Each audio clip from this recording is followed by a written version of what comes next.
तो हेलो दोस्तों, आज की इस नई वीडियो को शुरू करते हैं और देखेंगे आरआरबी टेक्नीशियन में पूछे जाने वाले कुछ महत्वपूर्ण क्वेश्चन जो परीक्षा की दृष्टिकोण से बहुत जरूरी हैं और ये जरूर एग्जाम में पूछे जाएंगे। आज का क्वेश्चन नंबर फर्स्ट क्या कहता है, देखिए।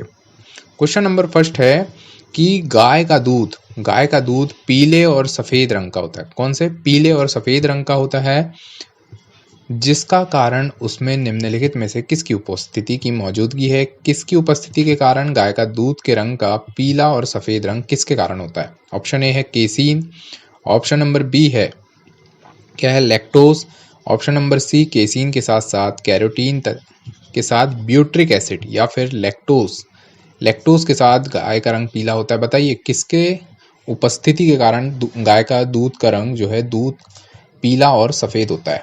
तो इसका सही जवाब क्या है? तो इसका सही जवाब है ऑप्शन नंबर सी, मतलब केसीन के साथ साथ इसमें क्या उपस्थित होता है? कैरोटीन होता है और ब्यूट्रिक एसिड। ये सभी चीजें इसमें मिनरल्स उपस्थित होते हैं, इसलिए गाय के दूध का रंग जो है सफेद होता है और पीला होता है। नेक्स्ट क्वेश्चन है कि निम्नलिखित, क्वेश्चन नंबर सेकंड क्या है? निम्नलिखित विटामिन में से किसको एस्कॉर्बिक एसिड अम्ल भी कहा जाता है? ऑप्शन नंबर ए है vitamin A, vitamin B, vitamin C, या फिर विटामिन डी। बताइए किसको एस्कॉर्बिक एसिड कहा जाता है? तो इसका सही जवाब होगा ऑप्शन नंबर सी, मतलब विटामिन सी को हम क्या कहते हैं? एस्कॉर्बिक एसिड कहते हैं। नेक्स्ट क्वेश्चन है क्वेश्चन नंबर थर्ड। कवक पौधों में नहीं पाया जाता। कवक पौधों में क्या नहीं पाया जाता है? बताइए। ऑक्सीजन, कार्बन डाइऑक्साइड, पर्णहरित, या फिर सूर्य का प्रकाश। क्या नहीं पाया जाता कवक पौधों में? तो इसका सही जवाब है ऑप्शन नंबर सी, मतलब पर्णहरित जो है कवक पौधों में नहीं पाया जाता। क्वेश्चन नंबर 4 है कि निम्न में से कौन सा विटामिन ई का एक अच्छा स्रोत है? विटामिन ई का एक अच्छा स्रोत है, कौन सा विटामिन है जो विटामिन ई का एक अच्छा स्रोत है? ऑप्शन ए है ताजी सब्जियां, ऑप्शन नंबर बी है घी, ऑप्शन सी है मांस, या फिर ऑप्शन नंबर डी है अंडे का पीला भाग। कौन सा विटामिन ई का अच्छा स्रोत है? तो इसका सही जवाब है ऑप्शन नंबर डी, मतलब अंडे का जो पीला भाग रहता है वो विटामिन ई का जो है सबसे बेस्ट स्रोत होता है। नेक्स्ट क्वेश्चन है कि डीएनए में एक हेलिक्स की लंबाई कितनी होती है? डीएनए में एक हेलिक्स की लंबाई कितनी होती है? 14A, 64A, 34A, या फिर 44A। डीएनए में एक हेलिक्स की लंबाई होती है 34A के।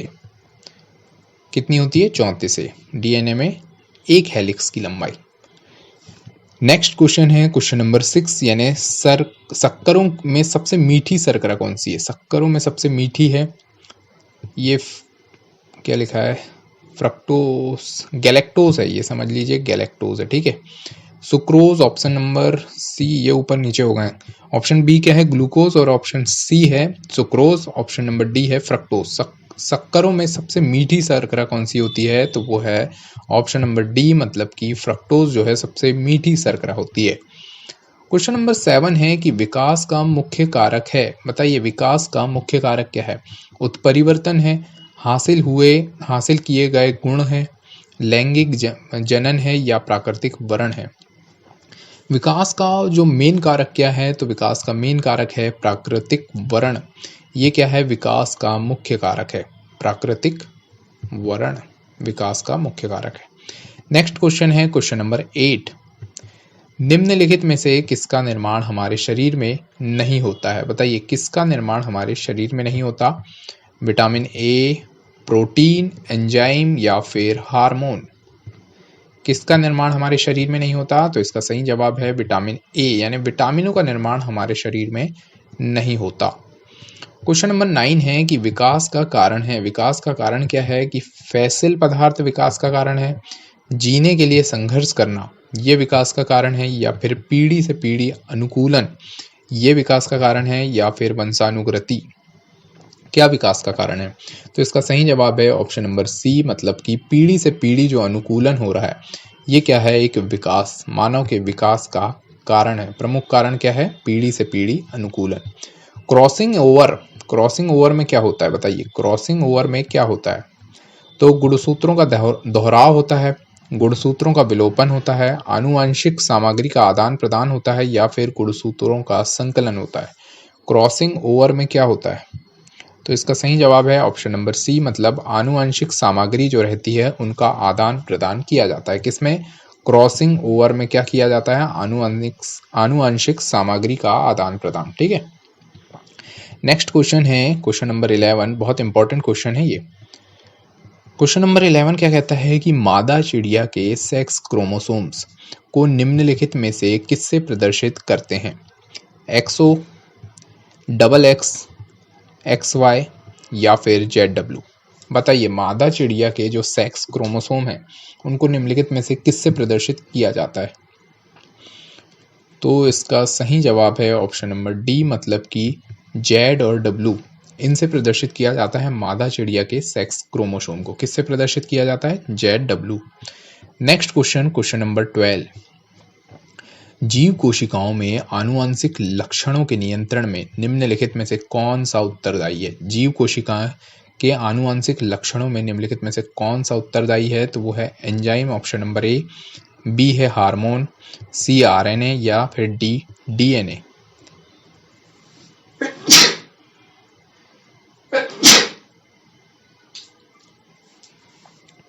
सॉरी, क्वेश्चन नंबर 12 का आंसर क्या है बताइए?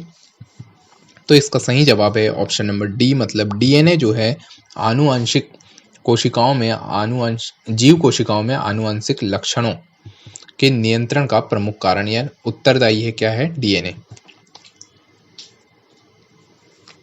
क्वेश्चन नंबर 13 है कि हरगोविंद खुराना को किस आविष्कार के लिए सम्मानित किया गया था? बताइए, हरगोविंद खुराना जी को किस आविष्कार के लिए सम्मानित किया गया था? ऑप्शन ए है प्रोटीन के संश्लेषण के लिए, ऑप्शन बी क्या है? जीन के संश्लेषण के लिए, ऑप्शन नंबर सी है नाइट्रोजनी क्षारों के संश्लेषण के लिए, या फिर उपरोक्त में से कोई नहीं। हरगोविंद खुराना जी को किस आविष्कार से सम्मानित किया गया था? तो इसका सही जवाब है ऑप्शन नंबर बी, मतलब जीन के संश्लेषण के लिए क्या दिया गया था? हरगोविंद खुराना जी को सम्मानित किया गया था, पुरस्कार से सम्मानित किया गया था। किसके लिए? जीन के संश्लेषण के लिए। क्वेश्चन नंबर 14 है कि जेनेटिक्स निम्नलिखित में से किसका अध्ययन है? जेनेटिक्स किसका अध्ययन है? मेंडल का नियम, जैव विकास या फिर DNA की संरचना या फिर आनुवंशिकता और विचरण का?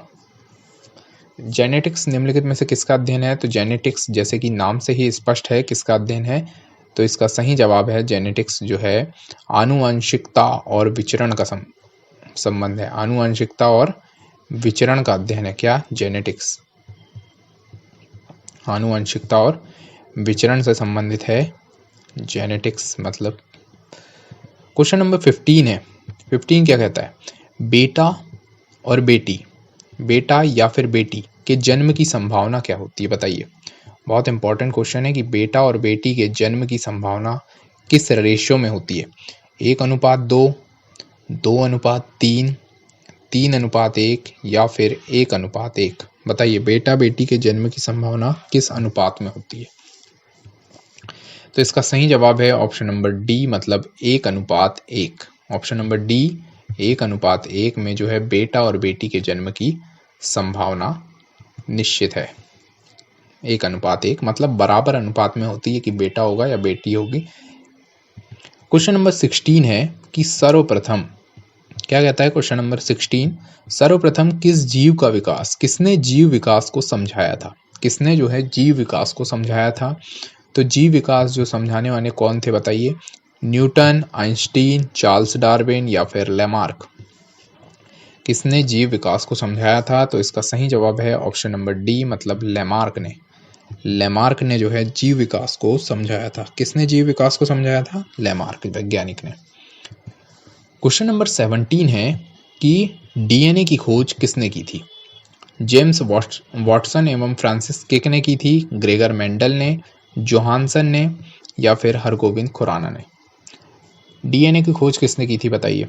तो इसका सही जवाब है ऑप्शन नंबर ए, मतलब कि जेम्स वॉटसन और क्रिक वैज्ञानिक ने DNA के डबल हेलिक्स मॉडल की खोज की थी। क्वेश्चन नंबर 18 है कि मिट्टी में नाइट्रोजन का स्थिरीकरण निम्नलिखित में से किसके द्वारा किया जाता है?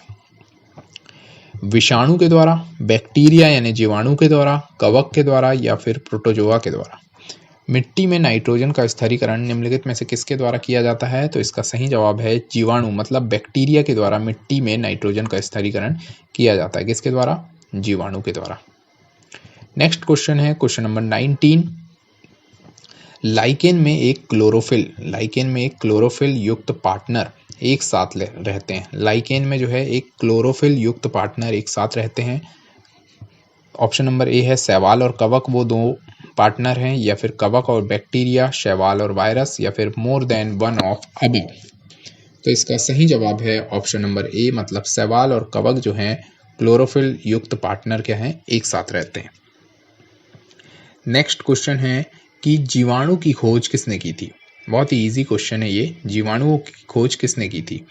ऑप्शन ए है फ्लेमिंग, लेम्बल, एवानोस्की या फिर ल्यूवेनहॉक।